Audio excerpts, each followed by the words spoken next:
Please welcome to the stage Gurdeep Puri, founding partner of the Effectiveness Partnership. Here we go. Good morning, everyone. It's a pleasure to be with you in Stockholm today. I'd like to spend the next 40 minutes or so talking about some of the issues we face trying to embed effectiveness into the culture of marketing and its agencies. In particular, I'd like to give a clear definition of what effectiveness is, why it's so crucial to our industry, and why we get it so wrong so often on both client and agency side. I'd like to wrap up offering some suggestions on how the industry can address some of the issues that I'm going to talk to you about today. Now, the presentation is peppered with research conducted in the UK and the US, the findings of which I've been told are very relevant to the situation in Sweden.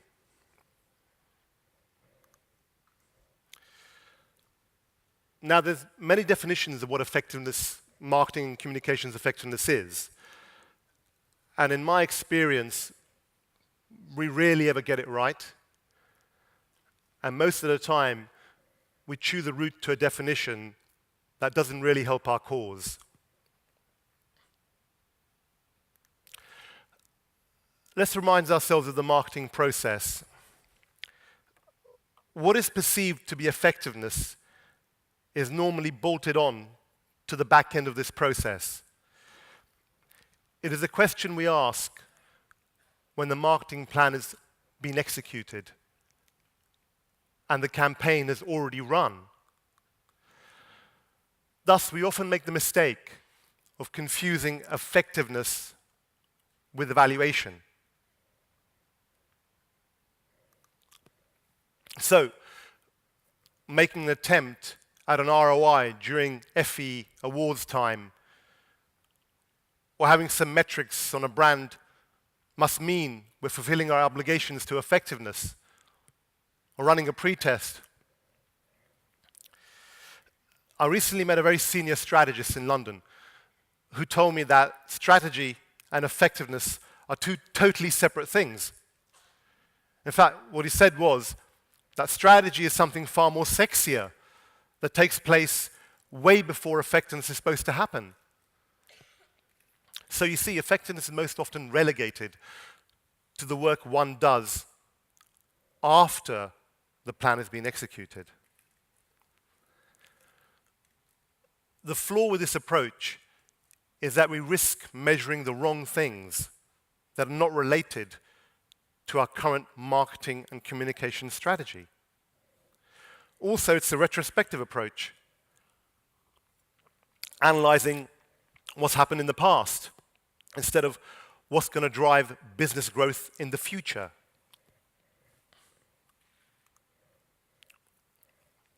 Now, I'd like to be deliberately provocative, if I may, just to emphasize my point. Imagine you had a choice. You can measure absolutely everything, or do the right thing for the business. Which would you choose? I mean, which leads to effectiveness? The reason I put this to you is I was in Hong Kong about 3 months ago working on an international tech brand. And the advertising agency, a global agency, they'd worked with a media agency to produce a dashboard. We'll talk about dashboards later, yeah? My pet topic. And I looked at the dashboard, and it had over 50 metrics on there.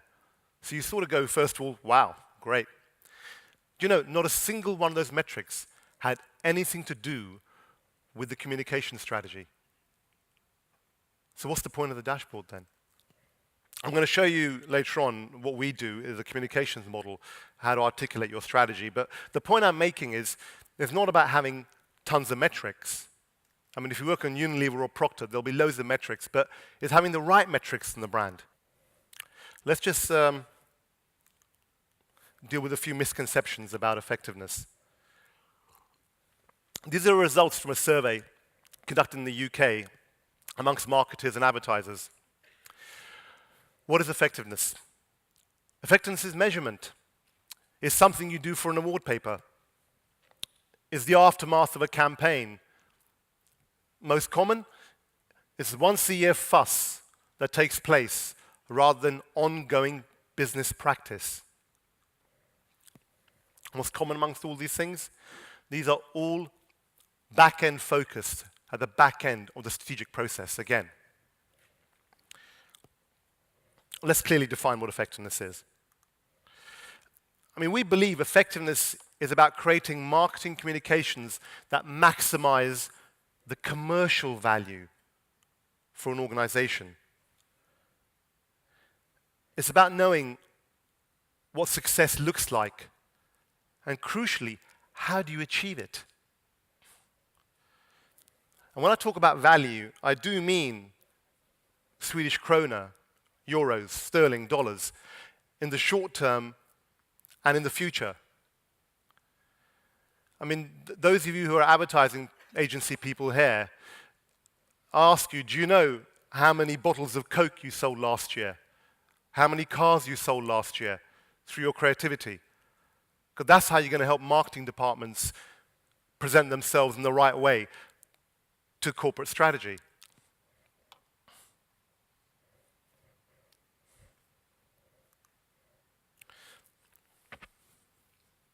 Now, I'm not saying that intermediate and behavioral measures are not important. Of course they are. But they're only a part of the conversation that marketing and agencies need to be on top of. We must be able to justify the role of marketing and its expenditure at the very top table of business conversations. And this means having a clearly defined perspective on revenue, profit, and shareholder value. If marketing is to sit permanently on the corporate board, we must, as marketers and agency people, address such conversations and have the right answers in the right language. I mean, of course, on a day-to-day basis, we deal with brands and with people and how to change behavior. But really, if you think about it, all of this is about nothing but affecting the commercial fortunes of an organization. And by this, we mean revenue growth, increased cash flow, and increasing profitability. So, by that definition, effectiveness needs to be forward-facing. Else, how can agencies help marketeers and marketeers help corporate strategy if we can't join in the future cash flow conversation? Also, the pace at which media is evolving demands a forward-facing approach to effectiveness. I mean, pretty soon everything's going to be in real time. Effectiveness cannot afford to wait. I mean, let's be honest here today. How often does one implement the learnings from effectiveness awards onto our businesses for future thinking? Not very often, in my experience. Now, thinking of effectiveness for the future, not the past, immediately changes how we approach effectiveness on one's business. From, has this campaign or marketing program worked? To, how will we be effective? And what measures can we put in place to assess our performance? It's a complete change in mindset. So one needs to start thinking about the commercial conversation at the very start of the marketing process. And from an agency perspective, as soon as you get the brief from the client. I mean, how many agencies get briefs from clients that have clear commercial, marketing, and communications objectives and have set a deadline? And more to the point, how many agencies go back to their clients and challenge the brief? Before I started this company, back in 2007, there was a conference in London, and about 350 strategists, I mean, most of London's strategists were in the room. And I asked them, how many of you, asked the same question of them, how many of you get clear briefs from your clients? with those 3 levels of objectives and a deadline. Do you know, out of 340 people, 5 people put their hands up? And the answer to the second question, you're paid to produce a solution using creativity. So how many of you go back and challenge the brief? 2 people put their hands up. Well, it's not always as bad as that. I'm going to show you an excellent example very quickly of an agency that did challenge the brief and produce a great campaign. You're all probably familiar with the Sainsbury's brand. Back in 2008, it won an IPA Effectiveness Award for an excellent case study on how to reframe the task into something far more achievable at a commercial level. For those of you who don't know, Sainsbury's is a leading UK food retailer. And back in 2006, they'd been overtaken by Tesco and by Asda Walmart. In fact, Asda Walmart had just recently overtaken it. So the brief was to regain market share urgently. Now, in this case, the client did have a very clear commercial objective.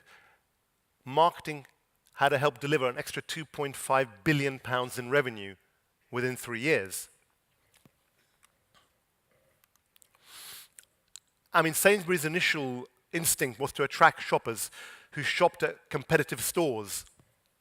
Tesco, Asda, Marks and Spencer, all the rest of it. And it had been about getting a small number of people who are high-spending individuals to switch from competitive stores to Sainsbury's. Not exactly an easy task. I mean, that was the brief given to the agency, AMV BBDO.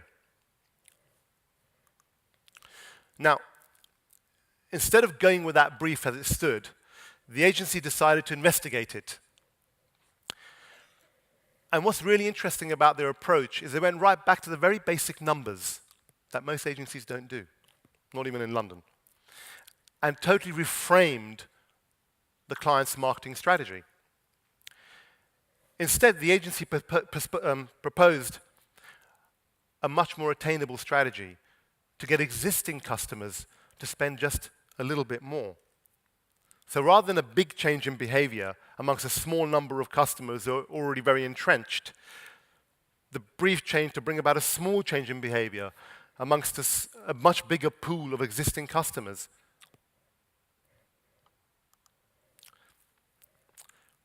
The task of communications was reframed to target Sainsbury's shoppers who were sleep shopping. Because apparently all of us, when we go shopping, we buy within 100 count lines and that's it, what we're used to. We don't break out of that mold. And get them to spend just £1.14 more. Now the numbers are not rocket science. 2.5 billion divided by 3 is 833 million. Divided by 52 weeks is 18 million pounds per week. Sainsbury's handled 14 million transactions a week. 16 million divided by 14 million is £1.14. It's not exactly rocket science mathematics. But we have to get in the habit, if you're agency people out there, in challenging the brief. And as marketeers, we need to get a lot more commercial on how we set objectives.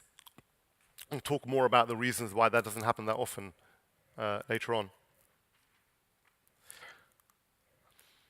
Now, reframing that strategy using the basic numbers led to the very famous Jamie Oliver campaign. How many of you have seen this, the campaign ad? A few of you? Let's see if we can put this on. Most of us are asleep most of the time. Even when we shop, we're sleep shopping. Try something new today. There goes the view that effectiveness and creativity are in conflict. It returned Sainsbury's back to the #1 placing in the UK for a while. I like to put this slide up because this picture shows to us, I think, what is missing in our industry most of the time. A finishing line. Why do we do all this hard work without setting clearly defined objectives that have a deadline? I mean, would you run a race without a finishing line? Why do marketers and agency people most of the time do all the work without actually defining what success will look like? I mean, those of you who are marketers in this room, you should ask your board account director in your ad agency one simple question. How do you add value to my business? And see what they say. It's an interesting question to ask.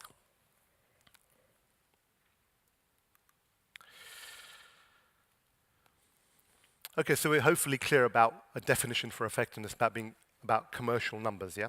Revenue, profit, and shareholder value. Ask again, why does one need to spend this precious time and resource doing something that looks very difficult and is so far removed from the creative process? There is a view that marketers should be content with working with the budget that's been given to them by the CFO. In fact, in some quarters, that is how you define a successful marketer. And as agency people, I mean, time and time again, I've heard agency people say to me, effectiveness is giving the client what they want, not what they need. I mean, I should hope none of you agree with me any of these things I've just said to you. Let's quickly review why we need to have effectiveness in our industry. I mean, hopefully everyone in this room knows that marketing is a key driver of corporate organic growth. The late marketing professor, Peter Doyle, said that businesses are run to maximize a return to shareholder investments. But what actually drives growth and profit lies outside the realms of the finance department. It is you guys, it is marketing that can address the issues of developing strategies for accelerating growth, increasing profit margins, and leveraging investments. So why do we find it so hard to prove so, eh? There's an ex-DDB planner called Martin Deboo, who's now a securities analyst at Investec Securities. And a few years ago, he showed a very strong relationship between corporate organic growth and the return to shareholders. I mean, even the financial analysts in the stock market can see there's a direct correlation between marketing and shareholder value. Yet, there are still a significant number of chief financial officers who do not actually believe what we know to be true in this room. That's why we think it's crucial to get the chief financial officer on board in this conversation. And to do that, we need to speak their language and justify marketing in cash terms, not in having dashboards that have ad and brand awareness, saliency, a few KPIs from a brand tracker, or the number of likes to a Facebook page, or unique visitors to a website. That's not going to cut it. And I cringe when I hear people talk about efficiency and effectiveness in the same context. Or when people talk about social media effectiveness when they haven't tried to do a commercial calculation.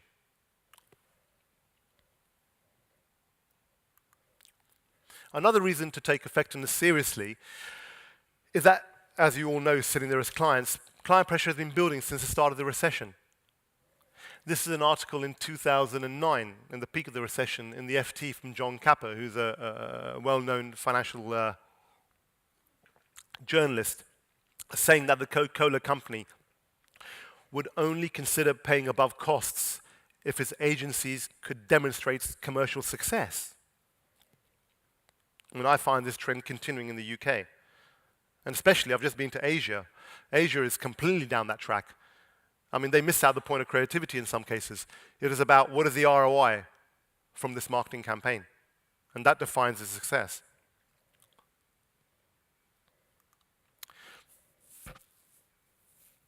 How many accountants sitting out here? Good. Not my favorite people. The reality is that until financial accounting practices change the way marketing investment is assessed in company accounts, not as a cost, which is what it is now, but as a depreciating asset, we're always going to be up against it. And we have no choice but to be serious about how we justify marketing investment in our industry. I mean, there are many who believe that what we do creates little value, even now, after all these years. I went to a conference, a seminar at the London Business School last year, which was about what the CEO expects from marketing. And the view that was given to us was that the client chief financial officer is our foe, whereas the securities analyst is our friend. Do you know why? Because the chief financial officer only records the current value of marketing, whereas the securities analyst tries to embed or factor in the future value of marketing into their assessment.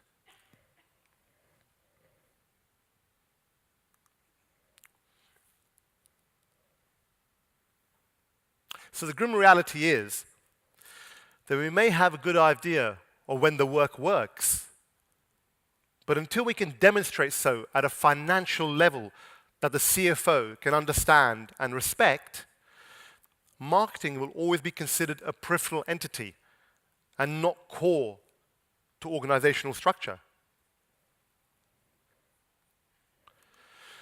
Having said that, in our defense, the brand value can make up more than half of a company's market capitalization. I mean, if you look at, for example, McDonald's is the world's biggest real estate holder. They have more land than anyone else in the world. So you'd think that their tangible value is huge.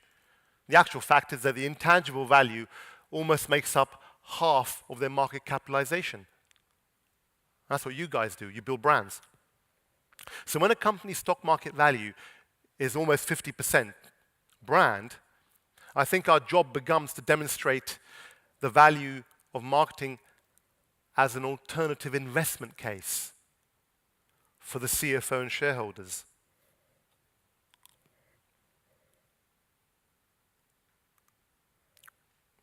Let's look at some of the reasons why we're not very good at doing what I've just shown, working out the real value of our creativity.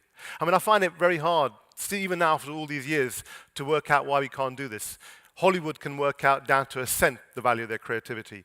So Norman Foster and architecture can work out down to a penny the value of their creativity. We're still not there yet.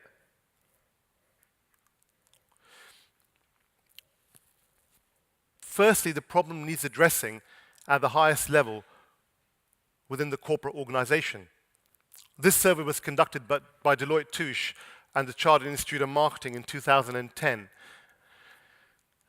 If you look at some of the numbers there, only 7% of companies always set KPIs clearly for each initiative. Only 20% of companies strongly agree that the role of marketing is clearly articulated in their organizations.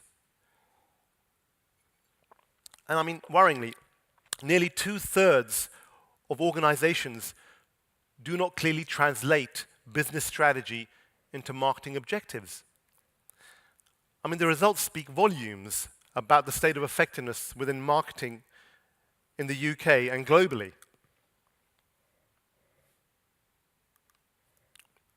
Let's just quickly review the world of marketing as I see it. Agencies build brands, so they say, but rarely demonstrate success in commercial terms to marketeers. Marketing is still grappling with demonstrating success to the board in a language that the board will respect and act upon. The board is concerned with cash flow metrics and how to keep the markets and investors happy. The only people who really profit from this cycle are private equity. Because it's the venture capitalists and the private equity guys who buy and sell companies based on the multiples of the book value that we create. Yeah? How far do you think agencies get up this corporate ladder? That's it, most of the time.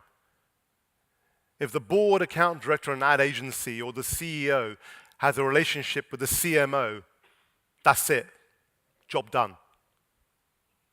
Reality is, we need to get those guys up to the company board level. I mean, and I don't know if the situation in Sweden, but what I've seen in Asia and in the UK is that the media agencies now control the data. And therefore, they're controlling strategy as well. Reality is that most agencies and marketing are not joined up to the corporate strategy team, or to each other for that matter. This is the core problem that needs to be solved before we can attempt building dashboards and creating solutions to problems that are off key from the real commercial issues needing our help.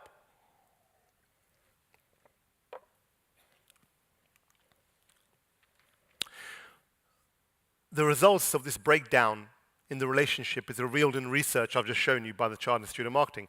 I mean, the majority of marketers, 82%, felt dissatisfaction with how marketing was treated by the rest of the organization. And here's the key number. Only 5%, just 5% of restructuring within marketing was due to the metrics that have been put in place to assess and justify it.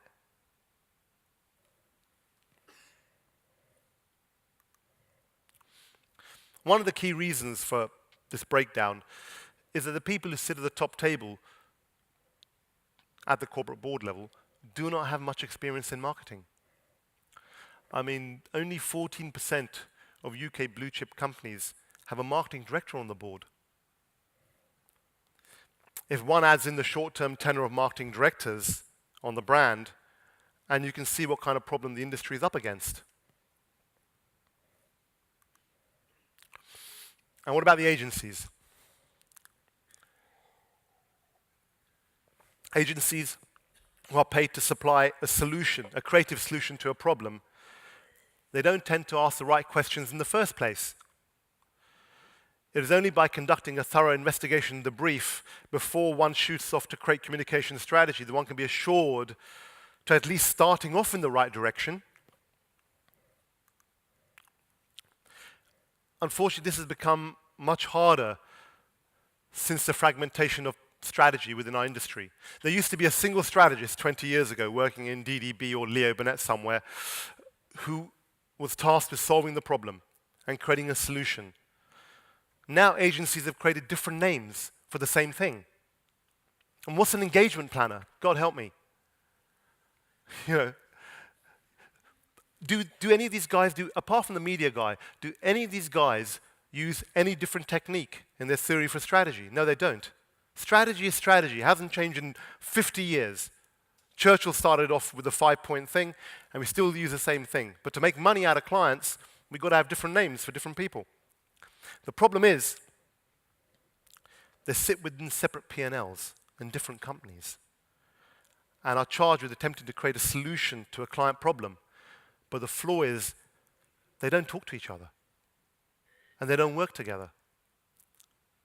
So who owns the problem? What we need them to do is to create a unified solution for the client. And the consequences are that we're not very good at articulating our strategy from a commercial issue to the creative solution. I mean, what are the desired effects from communications? How do communications move people along the path to purchase? What change in behavior is required? And how does all this ladder up to the macro level commercial objective that the CFO will want to see? We need to articulate all this into what we call a communications model. And I'll show you a few examples of it later on, which is just an articulation of your strategy from the business objective down to the creative idea or execution, and then create and put in the right metrics which are relevant to your current strategy.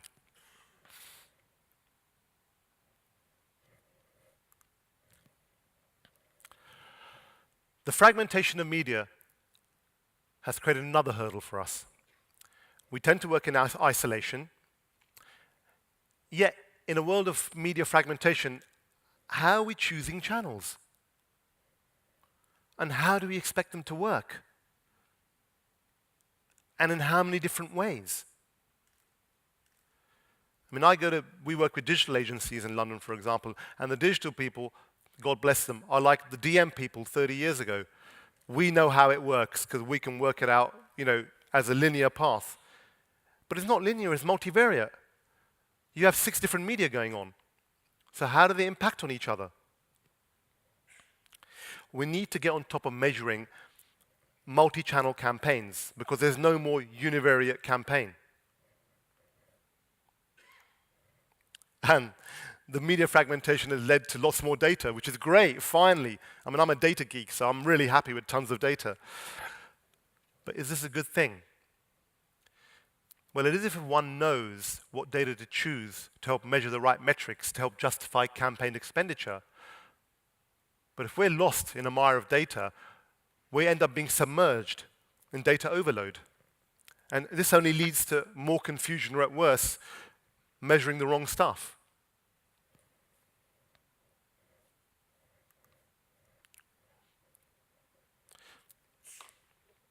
Furthermore, as we all know, knowledge is power. But until we learn to trust and share this power, right from the corporate board to marketing, and then crucially from marketing to its stakeholder agencies, who are trying to produce this creative magic that'll change the business, until we can do this, we will remain weak and unable to fully exploit our true potential. And the different stakeholder agencies must share data with each other. I mean, as marketers, I would urge you to insist that if you have more than one agency working, the media and the ad agent, the digital and the PR and the event agency, you get them in the room together and they meet once a week to discuss how they're producing strategy together to solve your problems. Because that doesn't happen that often.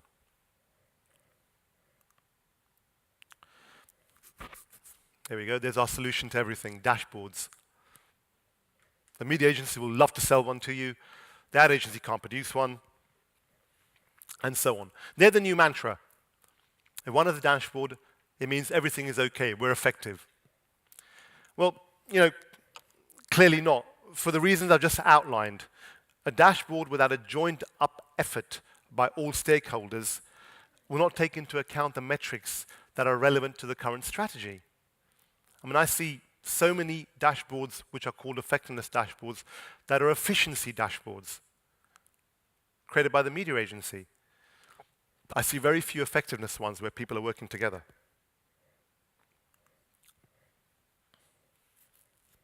So how can one put effectiveness at the center of the agenda? I'm going to spend the last minutes of my presentation briefly outlining some principles for change, both at the marketing and agency side. I'm also going to share with you a framework that we use for effectiveness, which helps make everything integral to the marketing plan. I mean, for the marketing side, here's a useful starting point for increasing the focus on effectiveness. These are 3 questions that you can take away and consider in relation to your own organization. For us, having clarity on the role of marketing within an organization is essential. Listening to what other functions say is critical. And then maybe you need to do a job of some internal communication repositioning or the purpose of marketing. And we go in and meet corporate marketers in the UK, and I always ask them, what is expected of marketing by trade, retail, corporate strategy, bottling, all the rest of the aspects of an organization? Because as far as they're concerned, you're an intangible asset. You don't produce anything, and they pay for you. So how do you gain strength with the organization? You need to know what they expect of you and build that into your infrastructure. And you should also review your KPIs. Do they combine financial with non-financial measures? And do they facilitate a conversation about marketing investment with the board and the finance director? If not, you're going up the wrong path. And further into the planning process, but just as critical, when you write your marketing briefs for your agencies, how well do you find objectives that are given to your agencies? And do they have hard numbers? And put in a deadline. You have to be able to assess what success will look like.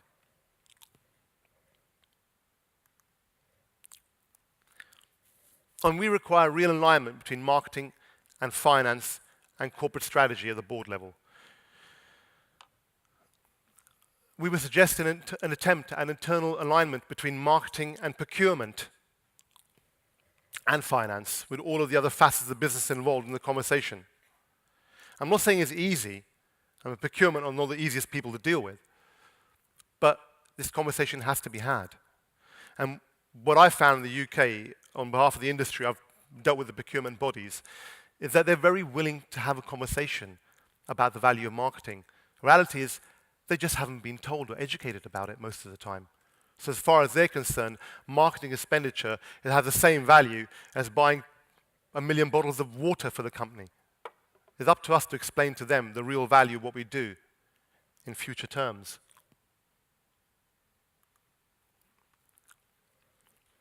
Now to the agency perspective.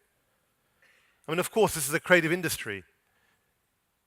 Yet, you need to stop thinking about creativity as the end product and think of it as a means to an end. Ultimately, you're in the business of solving problems. I mean, we love this quote. We are focused on being business solution providers rather than just advertising and buzz creators. There's an ad agency in Asia that's trying to take the bull by the horns. In practical terms, what does this mean? It means thinking about effectiveness of our communications before the campaign's gone on air, and asking yourself 2 critical questions. What do we need to achieve in hard commercial terms, and how can we be effective? Meaning, how can our strategy get consumers to change their behavior?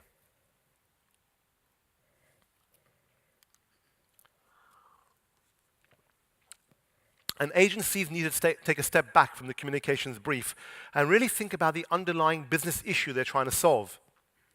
They need to look at more holistically all the potential drivers of the business. I mean, I still find it amazing. We work with most of the global agencies that strategists still only review what's happening when the consumer dynamics only on their business, not even the competitive set most of the time. We need to investigate all the elements to help marketing.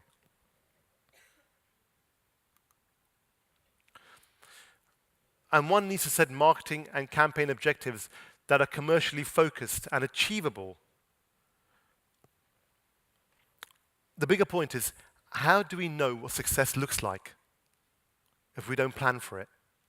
Clearly, we need to find a way by which corporate strategy, marketing, and all the stakeholder agencies can work together to solve the commercial issue on the business. And collaboration is the only way forward. We don't recommend doing anything in isolation. As I said earlier, the communication landscape has become increasingly complex, as we all know, and many new disciplines and skill sets have arisen to cope with this new reality. The biggest risk to effectiveness, I believe, we face is working in silos and not working together. I know an agency in London who has a global car client, and that client has created a team now where the media agency, the ad agency, the PR agency, the digital agency, and the client sit once a week in one space all day just to assess what's going on in their business. I mean, creativity for the sake of creativity has no value in my book. It has to have a purpose, and the purpose is to build future commercial value for our clients' businesses. Agencies should get in the habit of conducting their creative reviews alongside business reviews that assess the state of the business. So if you're going to give yourself a 7+ for the creative work, what's happening on the business itself? Is it going up, stagnated, or down? And if it's going down or stagnated, is it because of what we're doing in terms of our marketing strategy, or is there something else happening on the business? Now, I suspect most of us did not enter the world of creativity to please a chief financial officer or the procurement guy. But the reality is, if you want to continue making the kind of communications you want and like, you're going to have to prove the last one worked and make an attempt to show it how the next one might work. So my advice to marketing and agency people is produce marketing plans that are aimed towards a CFO. After all, he controls your budget and definitely controls the advertising budget. I mean, imagine if marketing people can go back to the CFO with this. You take our creativity and our marketing as an investment vehicle. You could have put the money in the FTSE 100, you could have put it in the Swedish OMX, you would have got that kind of return. Well, you won't get that now. But you put it into our campaign and you got that back within 3 years. That's the mind shift that's needed to change the situation. Let's look at, very quickly, a few of the methods that we use to bring everything together.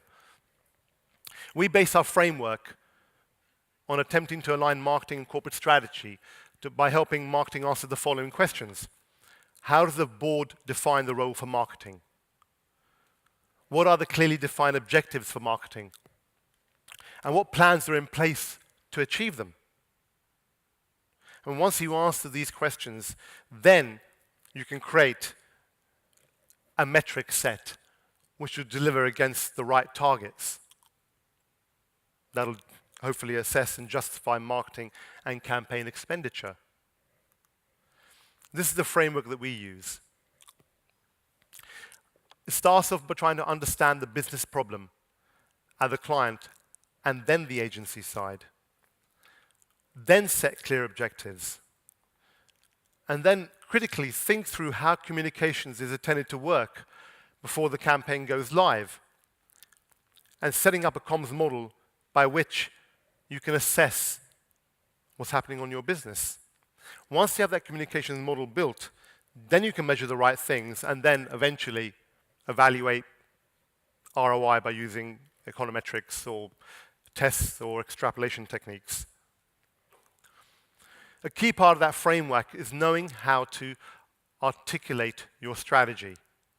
I'm going to show you 2 examples very quickly how one does that. Because I found in Asia and in London, we're not very good at this. So here's an example for the Sony Bravia campaign. It's a joined-up articulation from the key business problem all the way to your creative execution. How did you get there? What are the steps you took? And once you have that in place, then you can work out the right metrics that are needed to prove your brand strategy. We're running out of time. I'm going to quickly go through the second one with you. With the Grilla campaign, the same thing. Again, grow top-line sales, improve bottom line, increase margin. How? Look at the steps that you get to and eventually hit the creative idea and the executions. Once you have this in place, then you can define the right metrics for your current campaign. And we would urge all marketeers here to get your agency strategists to do this. Because if an agency strategist cannot define what their marketing strategy is on one piece of paper, they're not worth their salt. And that is your dashboard, not what the media agency is making. That dashboard is relevant to your current strategy and how it works. And the key thing about the framework is learning. We don't learn in this industry anymore. So you learn from this framework and implement your learnings into future strategy on your business. So I'd like to wrap up by urging you to do a few things. Think commercial, speak commercial, and demonstrate commercial. Start to think about how you'll define and assess the success of your marketing communications way before it goes live. And open to your mind to what's happening outside of the dynamics of your brand in the competitive marketplace. And critically, get your teams to work together as one team trying to solve the macro business problem. Thank you for listening to me today. Thank you. Thank you very much, Gurdeep.